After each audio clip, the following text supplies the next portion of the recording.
দেখাবে। আগের সপ্তাহেই মনে হয় দেখাবে, 4টে এপিসোড হয়েছে আকাশ আর চ্যানেলে। তো দোল উৎসব হিসাবে অনুষ্ঠানটা হয়েছে আকাশ আটে। তো সেখানে যখন দোলের গান সবাই গাইছে, সবাই আনন্দের গান গাইছে, আমি ভাবলাম আমি তো দোলের গান সেইভাবে জানি না। আমি দাদাকে বললাম, যিনি প্রডিউসার ছিলেন ওনাকে বললাম, দাদা আমি কি গাইবো বলুন তো, আমি তো দোলের গান সেভাবে জানি না। তো বললো, তুমি তোমার যেটা ভালো লাগে তুমি সেটা গাও। তো ওখানে যিনি জাজমেন্ট ছিলেন, আগের বারে যখন প্রোগ্রাম করেছিলাম তখন শম্পাকুণ্ডু বিচারক ছিলেন। ওখানে আপনাদের আশীর্বাদে কীর্তনের জয় হয়েছে, এবারেও ঠিক তাই। এবারে যখন প্রোগ্রাম করলাম এই পত্রী আমি গাইলাম। হ্যাঁ 20 তারিখে না? হ্যাঁ ফাল্গুনের, বাংলায় ফাল্গুনের 7 তারিখে প্রোগ্রামটি হয়েছিল, অনুষ্ঠান মানে শুটিং হয়েছিল ওখানে। তো যখন এই পত্রী আমি গাইলাম, আমি বললাম, ওখানে সুজয় নীলদা বললেন কি গাইবে তুমি আজকে? তো আমি বললাম আমি এই পত্রী গাইব। বলছে গাও। তো এই পত্রী যখন আমি গাইলাম, আমি ওখানেও নিজের চোখে জল ধরে রাখতে পারিনি।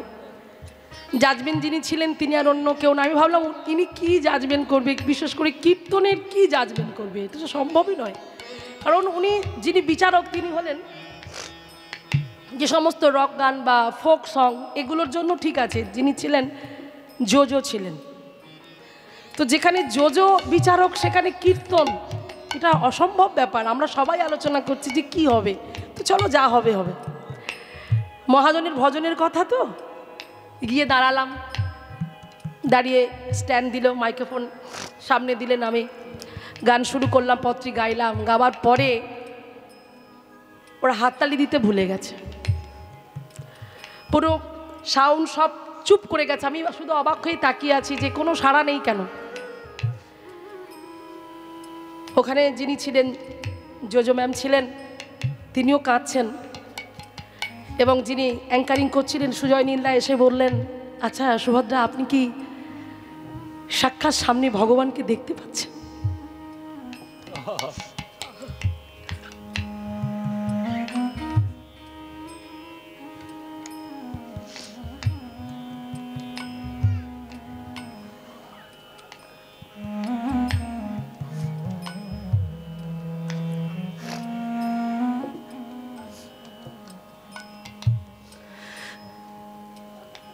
আপনি কি ওখানে ভগবানকে দেখে দেখে গান, আপনি যখন গান করছিলেন না, যেন মনে হচ্ছিল স্বয়ং গোবিন্দ আপনার সামনে দাঁড়িয়ে আছে, আপনাকে গানগুলো উনি বলে দিচ্ছে, আপনি গাইছেন।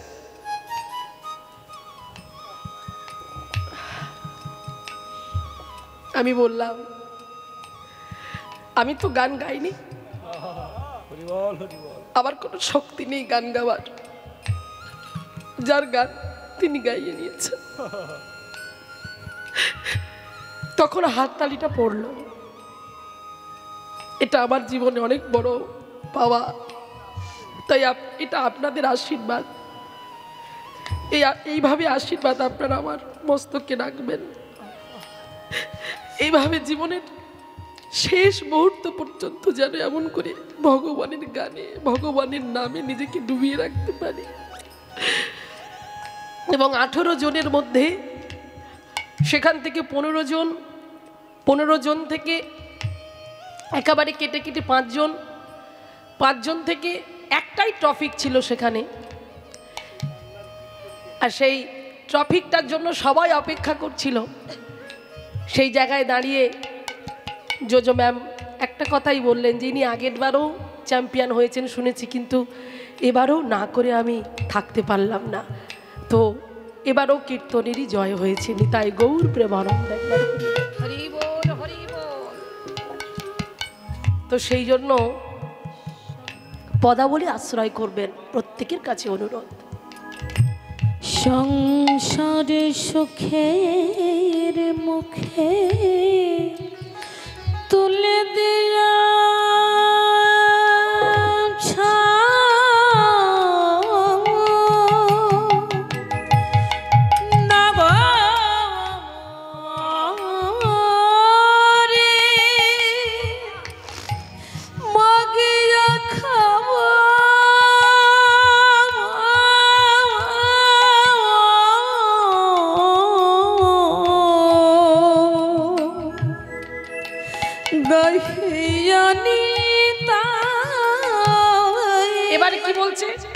যেও না, যেও না ওখানে, ওই দেশে যেও না, যে ওই দেশে যাওয়ার দরকার নেই। বলে কেন গো প্রভু, ওই দেশে যাবো না কেন?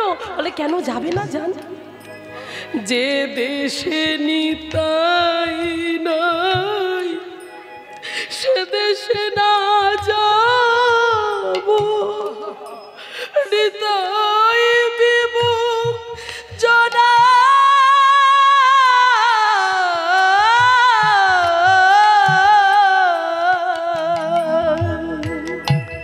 মুখ না হেরিব।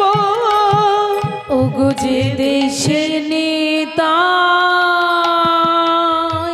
নাই সে দেশে না যাব, নিতাই বিমুখ জনা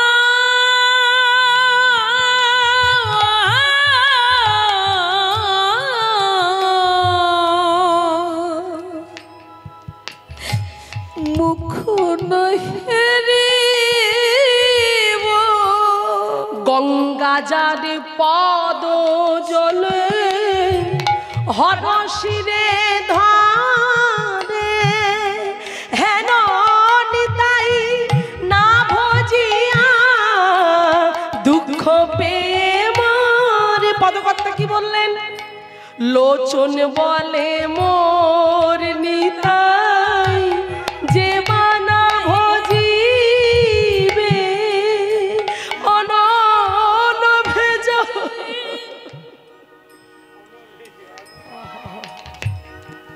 অনল অনল আগু। লোচন বলে মোর নিতাই যেবা নাহি ভজে অনল ভেজাই তার মাঝ মুখ খানি। হ্যাঁ, আগুনে তার মুখটা পুড়ে যাবে। অনল ভেজাই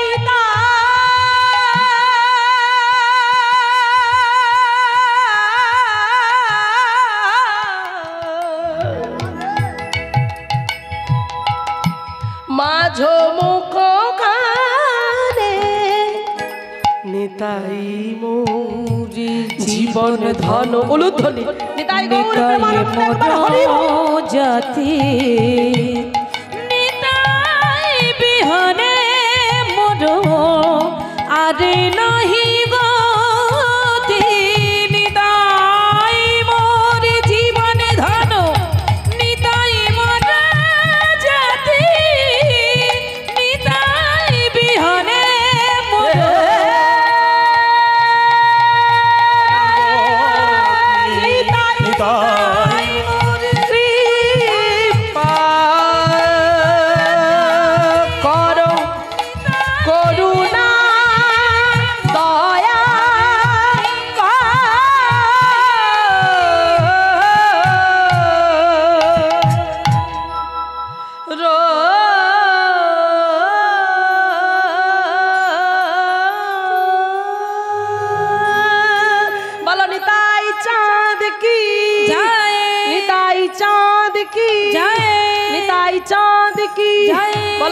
सुंदर की राधा रानी की श्याम सुंदर मदन मोहन की निताई गौर प्रेमानंद एक बार हरि हरि बोल हरि बोल।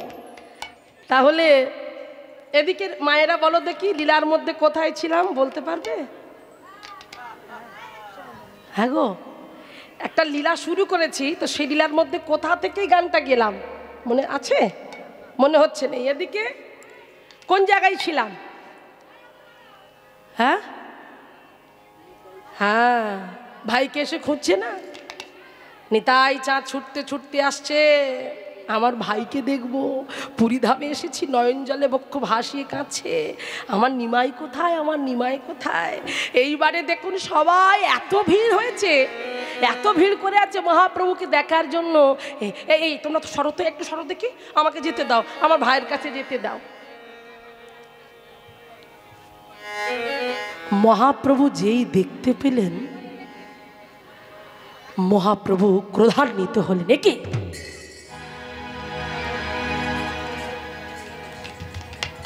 তুমি এখানে এসেছো কেন? কি হলো শুনতে পাচ্ছ না? তুমি কি করতে এখানে এসেছো? কি প্রয়োজন তোমার এখানে? ওই দেখো আমার দিকে আবার তাকিয়ে আছে। এখন ওই বাংলা থেকে যে ভক্তরা এসেছিল তারা পিছনে ফিরে তাকিয়ে দেখছে কি কাকে বলছে, এ তো আমাদেরকেও বলছে না। হ্যাঁ রে, আমাদের প্রভু কাকে এমন করে চিৎকার করে, এই তো আমাদের সঙ্গে ভালো করে কথা বললো, তাহলে এখন কার সাথে চিৎকার করে কথা বলছে? ফলে ওরে সামনে তো আমাদের নিতাই দাদা দাঁড়িয়ে আছে, মনে তো হচ্ছে নিতাই দাদাকেই বলছে, কিন্তু নিতাই দাদাকে বলবে কেন? কিন্তু নিতাই চাঁদকেই বলছে যেখানে তুমি এসছো কেন, তুমি চলে যাও। সবাই মিলে ছুটে গিয়ে নিতাই দাদাকে বলছি, নিতাই দাদা, মহাপ্রভু তোমার প্রতি এমন চিত্রুষ্ট হয়ে কথা বলছে কেন? ভাই তো দোষটা ঢাকছে, ও কিছু না, ছোট তো, ও তো ছোট, ও তো বলবে, আমি তো দাদা, ওর কথাই রাগ করে নাকি? হ্যাঁ, ওর কথায় কেউ রাগ করে বুঝি, ওর কথায় রাগ করতে নেই, ও নিয়ে আমি চিন্তা করি না। কি হলো দাদা, কি হলো, তোমাকে কি বলছি তুমি শুনেছো? তুমি চলে যাও, তুমি চলে যাও। সবাই মনে মনে বলে উঠলে, ছি ছি ছি ছি, মহাপ্রভু এ কি বলছেন? এ মা, যে নিতাই চাঁদ না হলে জগাই মাধাই উদ্ধার হতো না। হ্যাঁ, যে নিতাই চাঁদ না হলে জগাই মাধাইয়ের মতো পাষণ্ড উদ্ধার হতো না, পাষণ্ড চপল গোপাল উদ্ধার হতো না। সব জায়গায় নিতাই চাঁদ, আমার দাদা বড় দাদা ছিল বলে তাই সব কাজটা করেছে। আজকে দাদা নিজে এসেছে তার ভাইকে দেখবে বলে, আর তার ভাই এমন করে কথা বলছে। নিতাই চাঁদ এই ব্যবহারটা মহাপ্রভুর কাছ থেকে পেয়ে তিনি বড় কষ্ট পেলেন, তাই তিনি সবার সঙ্গে চলে গেলেন। যখন তিনি চলে গেলেন, বড় কষ্ট বুকে নিয়ে তিনি চলে গেলেন নদিয়া নবদ্বীপের মাটিতে। আর যখন চলে গেলেন আবার একটা বছর পরে, ও বাবা, আবার একটা বছর পরে আবার রথযাত্রার মেলা শুরু হলো। এইবার যখন রথযাত্রার মেলা শুরু হয়েছে, আবারও বাংলা থেকে লোক আসছে, ভক্তরা আসছে মহাপ্রভুকে দর্শন করতে। নিতাই চাঁদ চিন্তা করছে, ভাই তো আমায় যেতে বারণ করেছে, কিন্তু ওই সময়টা এলে বুকের ভেতরটা তোকে দেখবার জন্য যে আমার কেমন হয়, তাই ও আমায় যা বলে বলুক, ও আমায় তাড়িয়ে দেয় দিক, তবু তো চোখের দেখা একবার দেখতে পাবো। কি ভালোবাসা দেখো। তাই নিতাই দাদা আবার ছুটতে ছুটতে ছুটতে ছুটতে চলেছে। এবার চিন্তা করছে, না না, এবার আমি ওর সামনে যাব না, একটু লুকিয়ে লুকিয়ে থাকবো, একটু গোপনে থাকবো, যেন ওর চোখে আমি না পড়ি, ওকে আমি দূর থেকে দেখবো, কিন্তু কাছে আমি যাব না। কে ভাবছে? হ্যাঁ, জোরে বলুন। নিতাই আপনার ঘরের ছেলে নাকি? নিতাই চাঁদ বলবেন, প্রণাম করবেন, সম্মান দেবেন, হরি বল। সেই নিতাই চাঁদ, দাদার নিতাই চাঁদ ছুটে এসেছেন। আর দাদার নিতাই চাঁদ ছুটে এলো কোথায় জানো বাবা? ওই যে পুরীধাম আছে, ওই পুরীধামের যে সমুদ্র, ওই সমুদ্রের কাছাকাছি দেখবেন আমাদের ওখানে গৌড়ীয় মঠ আছে। হ্যাঁ, বাগবাজার গৌড়ীয় মঠের শাখা আছে পুরুষোত্তম মঠ। আর ওই পুরুষোত্তম মঠের পিছনে, পুরুষোত্তম মঠের পিছন দিকে আছে অপূর্ব সুন্দর একটি মন্দির, সেটা আমরা বলি টোটা গোপীনাথের মন্দির। টোটা গোপীনাথ, আই টোটা গোপীনাথ, আই মানে মা, আই টোটা, টোটা মানে বাগান, মানে মায়ের বাগান যাকে বলে। হ্যাঁ, সেই টোটা গোপীনাথের মন্দিরে, সেখানে সেবায়িতের কাজে ছিলেন, ভগবানের নিত্য সেবা দিতেন। তিনি আর কেউ নন, তিনি হলেন রাধার স্বরূপকান্তি নিয়ে যিনি এসেছেন। তিনি কে? কে গো? গদাধর পণ্ডিত।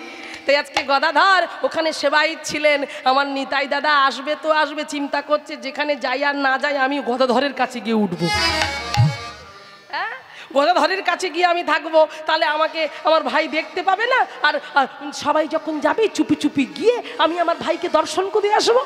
এই বলে নিতাই চাঁদ ওই গদাধরের কাছে টোটা গোপীনাথে গিয়ে, আরে কে গো, দাদা এসেছো, এসো এসো এসো দাদা, আজ আমার বড় আনন্দ তুমি এসেছো, এসো এসো। এই শোন শোন শোন, আমি এসেছি এটা আবার যেন না গৌর জানতে পারে, বুঝেছিস? আমার খুব খারাপ লেগেছে ওদিনে, মহাপ্রভু যখন তোমায় এমন করে বললো আমার বড় ব্যথা লেগেছে। ছাড় তো ছাড়, আর দেখতে পাবে না আর দেখতে পাবে না। আজ আমি তোর কাছেই থাকবো। তুমি থাকবে আমার কাছে থাকবে? হ্যাঁ রে, তোর কাছেই থাকবো বলে তো এসেছি। আমি আমি ভাইয়ের কাছে যাব না, বুঝলি তো? ভাইয়ের কাছে গেলেই ভাই আবার দূর দূর করে তাড়িয়ে দেবে, তাই আমি যাব না, আমি তোর কাছেই থাকবো। তা তুমি যে থাকবে আমি তো জানি না, আমার তো কিছুই হয়নি। দাঁড়াও দাঁড়াও, তুমি একটু বসো, আমি একটু পাড়া থেকে মাদুকুরি করে আসি, একটু ভিক্ষা করে আসি। এই কোথায় যাবি? দাঁড়া, এদিকে এদিকে আয়। নিতাই চাঁদ আজকে ডাকছে গদাধরকে, গদাধরকে ডেকে বলছো, গদাধর যাবার দরকার নেই, ওরে আসার সময় মা পাঠিয়ে দিয়েছে। মা কি পাঠিয়েছে বাবা? মা কি পাঠিয়ে দিয়েছে গো? তার নিমাই যে খেতে বড় ভালোবাসে, তাই গোবিন্দভোগ চাল পাঠিয়ে দিয়েছে। বাবা মহাপ্রভু কি কি খেতে ভালোবাসেন জানেন তো? কি খেতে ভালোবাসেন গো? হ্যাঁ হরি বল।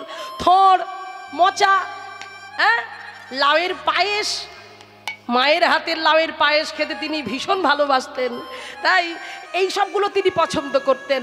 তাই আজকে গোবিন্দভোগ চাল পাঠিয়ে দিয়েছে, বলে এই গদাধর, এই গোবিন্দভোগ চাল এনেছি, এই চালটা দিয়ে আজকে তুই রন্ধন করে, হ্যাঁ, ভগবানকে বলো। শোনো, শুধু গোবিন্দভোগ চাল রন্ধন করলে তার হবে না, তার সঙ্গে তো কিছু একটা দিতে হবে রে বাবা। এই শোনো, আমি একটু কিছু শাক তুলে নিয়ে আসি, দাঁড়াও।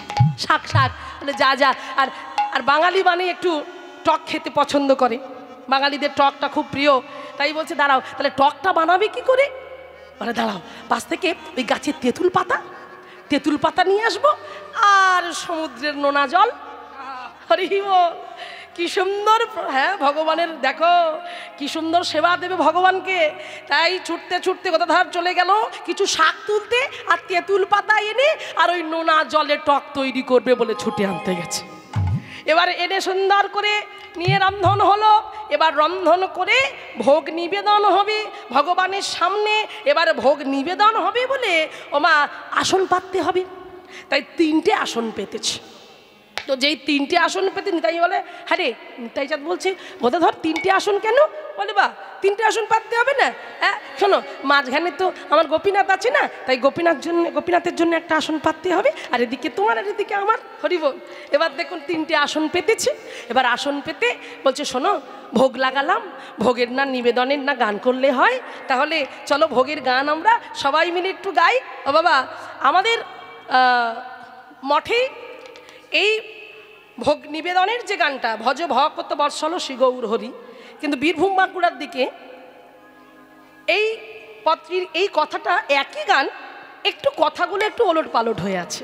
হ্যাঁ, তো যেখানে বলছে ভজপতি, তো এই দেখো ভাই জানে গাইছে, ভজপতি তয় ধারণ শ্রী গৌর হরি, ভজপতি তয় ধারণ শ্রী গৌর হরি, ভজপতি তয় ধারণ শ্রী গৌরী হরি, ভজপতি তয় ধারণ শ্রী গৌর হরি,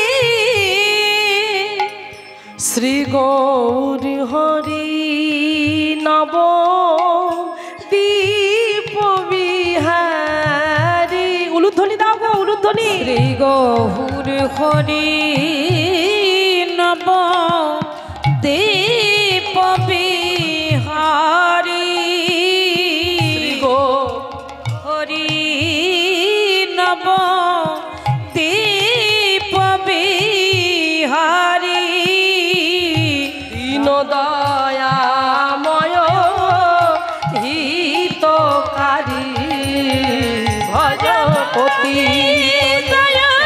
ধারণ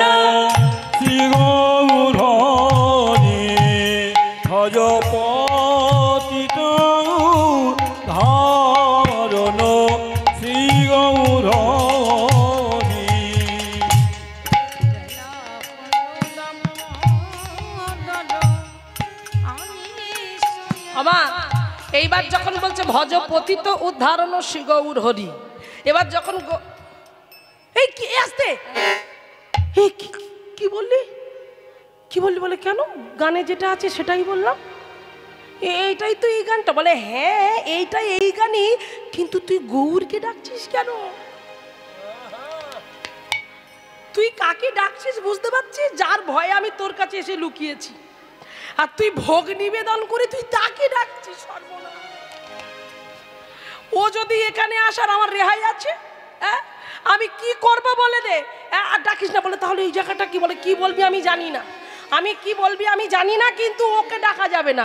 বলে ওনাকে না ডাকলে গানটা গাইব কি করে? ওই গানটা তো ওই কথাটা বসানো আছে, তাহলে যেখানে যে কথা বসানো আছে সেটা তো আমার বলতেই হবে। বলে ওটা বলতে হবে না, তুই গা।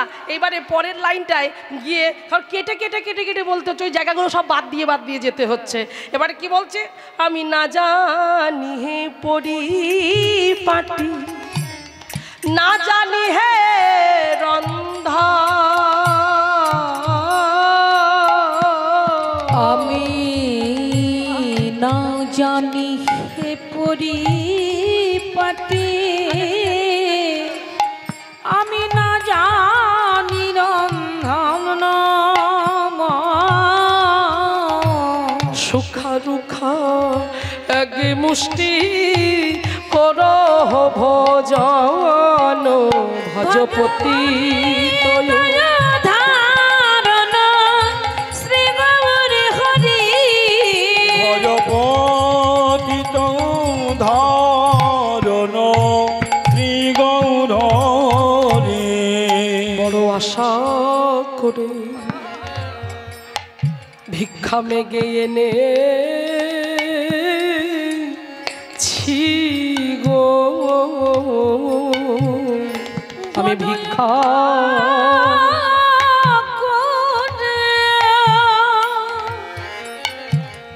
আমি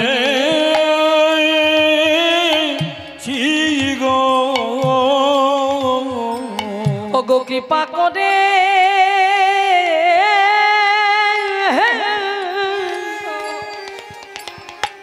তুমি কৃপা করে এসো প্রভু,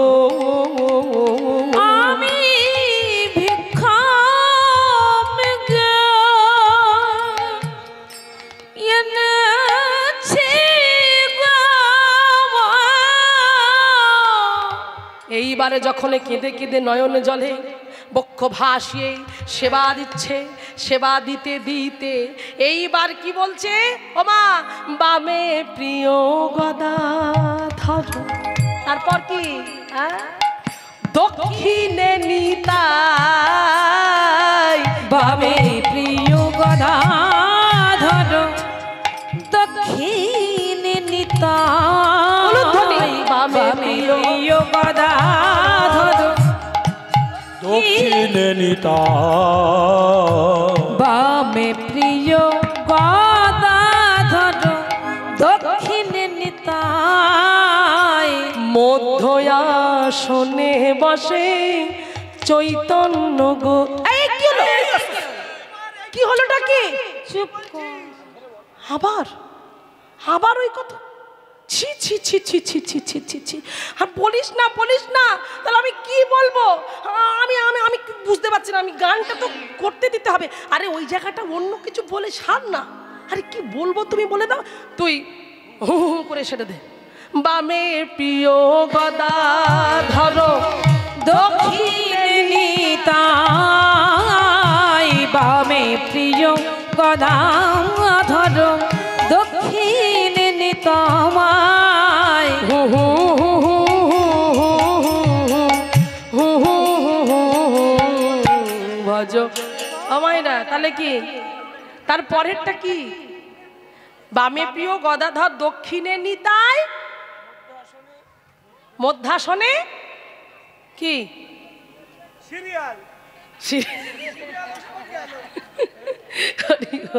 হ্যাঁ, মধ্যাসনে বসেন আমার চৈতন্য গোসাই। কি সুন্দর কথা দেখুন। তাহলে সেই কথাটা বাদ দিয়ে এবার যখন হু হু হু হু করে গিয়ে আবার গাইছে, ভজপতি তয়ুধারণ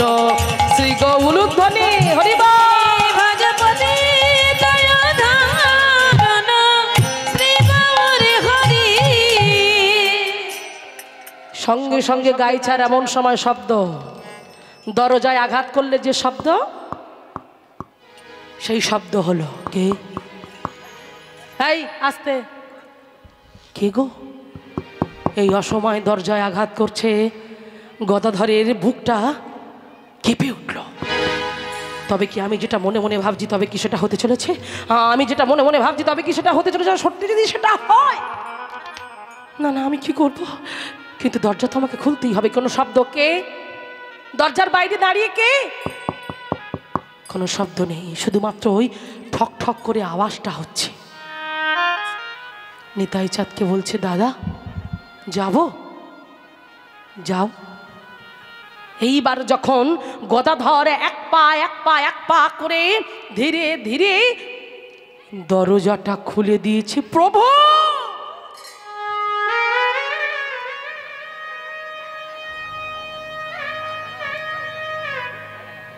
প্রভু তুমি এসেছ, এসেছ তুমি। বাহ বাহ বাহ বাহ, খুব সুন্দর। আমাকে বাদ দিয়েই ভোগ নিবেদন? প্রভু তোমাকে বাদ দিয়ে নয় তো, তোমাকে বাদ দিয়ে কে বলেছে? তাহলে আমাকে না ডেকে তোমরা ভোগের গান করছো, ভোগ নিবেদন করছো? আমি এখানে এলাম বলেই কিনা জানতে পারলাম? আমি না এলে তো জানতেই পারতাম না, আমি না এলে তো বুঝতেই পারতাম না। তোমরা আমাকে বাদ দিয়ে, না প্রভু না, তোমার ভুল হচ্ছে, তোমাকে বাদ দিয়ে কিছু করিনি, তুমি দেখবে এসো, তুমি দেখবে এসো। প্রভুকে ভিতরে নিয়ে গেলেন। মহাপ্রভু ভিতরে নিয়ে গিয়ে বলছে, প্রভু দেখো দেখো, ওই দেখো মাঝখানে যে আসনটা পাতা আছে না, ওই আসনটা তো তোমার আসন। তোমাকে সেবা না দিয়ে কি আমরা কিছু করতে পারি? এটা তুমি ভাবলে কি করে? এইবার দেখুন সেবা করতে বসেছে, পাশে দেখলেন। তোমায় আসতে বারণ করেছিলাম, তুমি এসেছো, কিছু বললেন না। সবে সেবা করতে বসেছে বলে কোনো কথা বললেন না। সেবাটা হয়ে যাক, তারপর বলবো। তিনজনে একসাথে বসলেন। বাম দিকে গদাধর, দক্ষিণে নিতাই, মাঝখানের আসনটা আমার চৈতন্য গোসাই বসে সেবা করছেন। এবার গদাধর বলছে, এবার যখন পরিপূর্ণ, তাহলে এবার গাই। দাদা, ও দাদা, এবার গাই, গাও। তাই সবটা সম্পূর্ণ করছেন। সবটা সম্পূর্ণ করে বলছে, বামে প্রিয় গদাধর, দক্ষিণে নিতাই।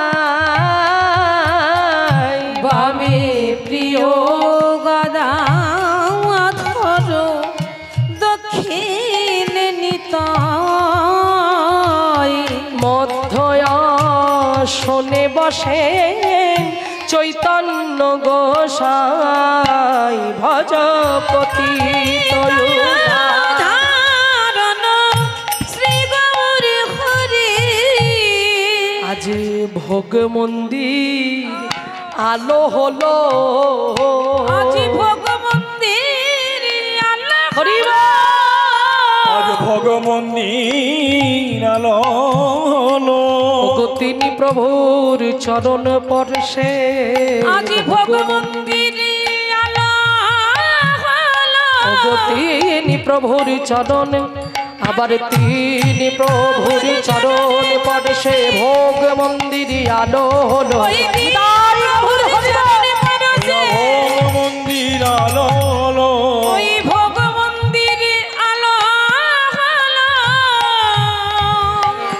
এইবারে যখন তিনজনে বসে সেবা করলেন, এইবার মা গো তিনজনের সেবা হয়ে গেল। সেবা হয়ে যাবার পর প্রসাদে পেয়ে এইবার যখন নিতাই দাদা হস্তটা ধৌত করে এসেছেন, মহাপ্রভু হস্ত ধৌত করে এসে মাথাটা নিচু করে আছেন নিতাই চাঁদ। ওমা, চুরি করা ভালো, আর সেই চোর যখন চুরি করতে গিয়ে ধরা পড়ে যায়, তখন তার কি অবস্থা হয়। তাই নিতাই দাদা চুরি করে এলে ওনার চোখকে আজ পর্যন্ত কেউ কোনোদিন ফাঁকি দিতে পেরেছে? হ্যাঁ, সবার চোখকে এড়ানো যায়, কিন্তু ওই জনার চোখকে এড়িয়ে কেউ কোনো কাজ করতে পারে না। তাই আজকে সেটাই হলো।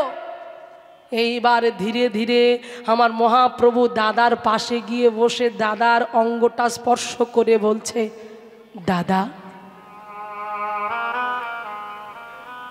নিতাই চাঁদ বুঝে গেলেন ভাই আমায় কি বলবে আমি বুঝতে পেরেছি।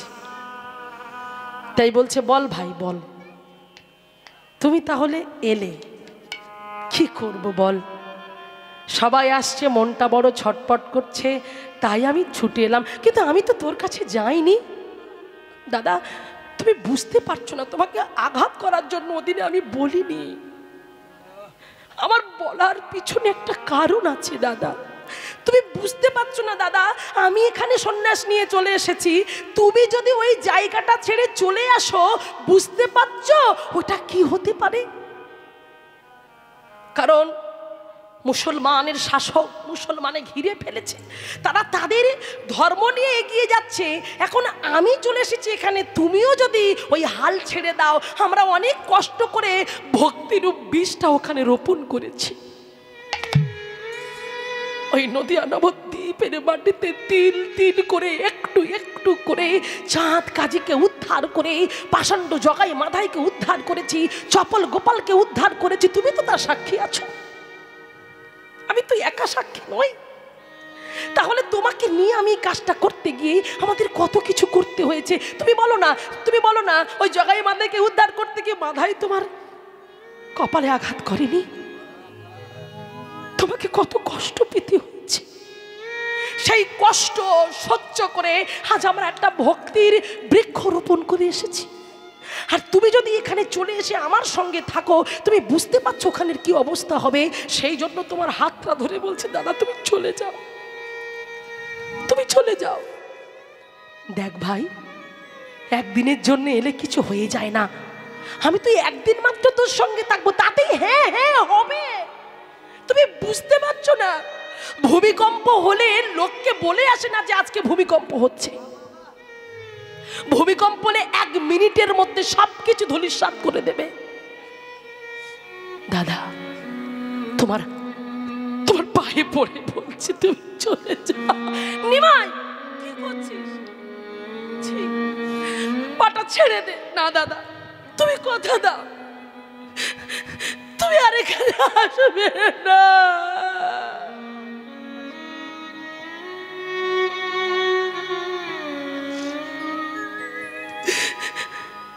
তুই এত বড় কথাটা বলতে পারলি ভাই? একটা বছর বুকে পাশার চেপে ধরে আমি থাকি শুধু তোর বদনটা মনে করে। বাংলা থেকে সবাই ছুটে এলে আমার বুকের ভেতরটা কেমন করে তোকে দেখবার জন্য। এটা কি আমার অপরাধ?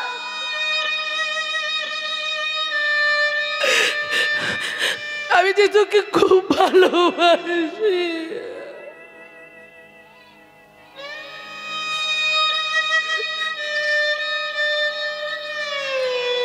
দুই ভাইয়ের চোখে জল, গদাধর কাছে চরণের কাছে বসে বসে আহারে।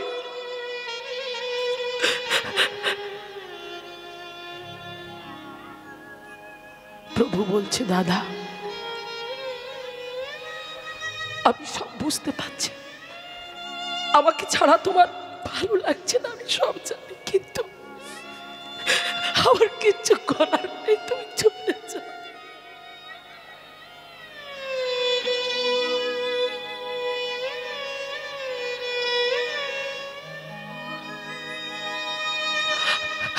তবে যাওয়ার আগে একবার আমার কোল দে, আমার বুকে একবার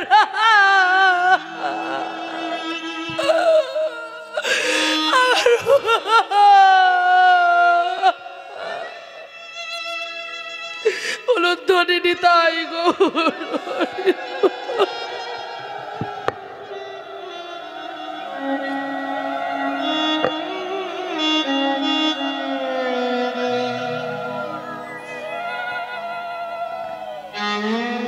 দাদার চরণে প্রণাম করলে।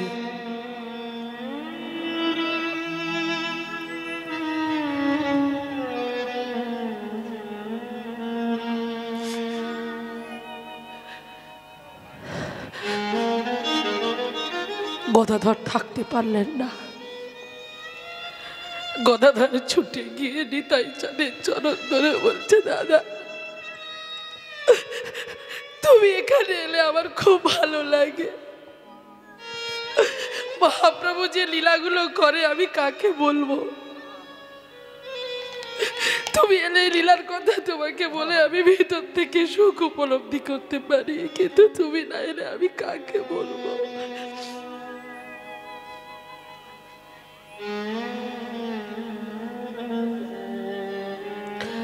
শান্ত হও গদাধর, কেঁদো না। আমি আসতে পারবো না তো কি হয়েছে, আমি ঠিক খবর নিয়ে নেব, হয়তো দেখা হবে না।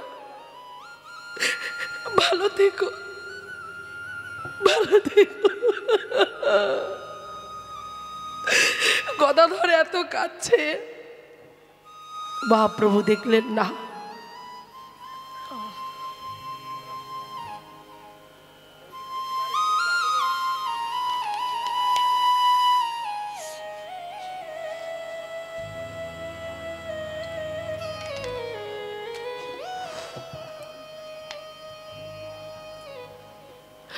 মহাপ্রভু কাছে এসে গদাধরের মাথায় হাত দিয়ে বলছে, গদাধর কেঁদো না। শোনো, তোমার এই ভালোবাসা অটুট হয়ে থাকবে, আমি আশীর্বাদ করলাম। শোনো, তুমি জন্মগ্রহণ করবে, আমিও জন্মগ্রহণ করব, আর দাদার নিতাইও জন্মগ্রহণ করবে।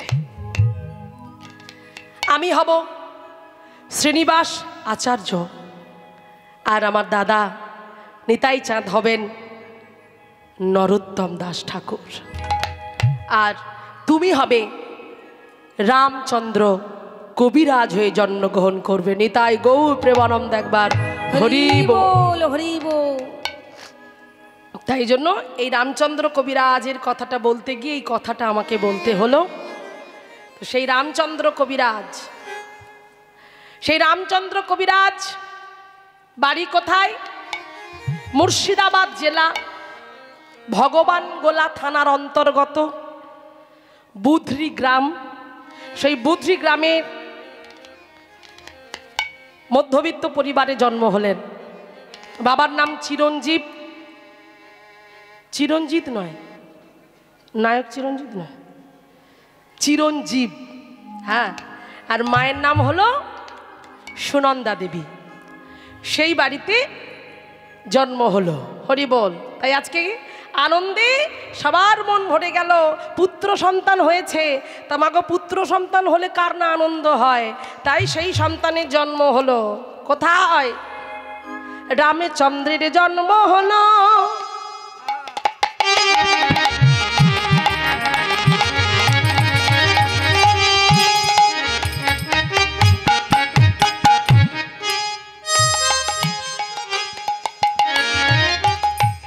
চিরঞ্জীবের ঘরে।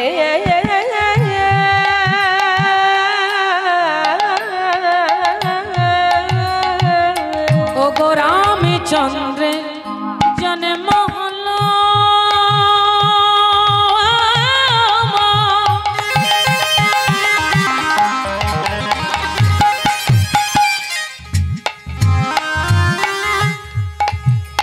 ও গো চিরঞ্জীবের ঘরে।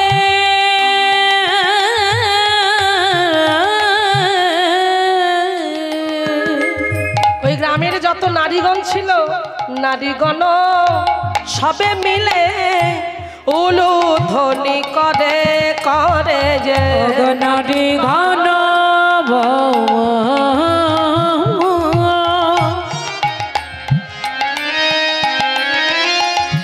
সবে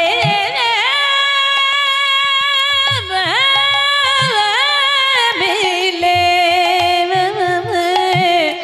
তারা উলুধ্বনি করে।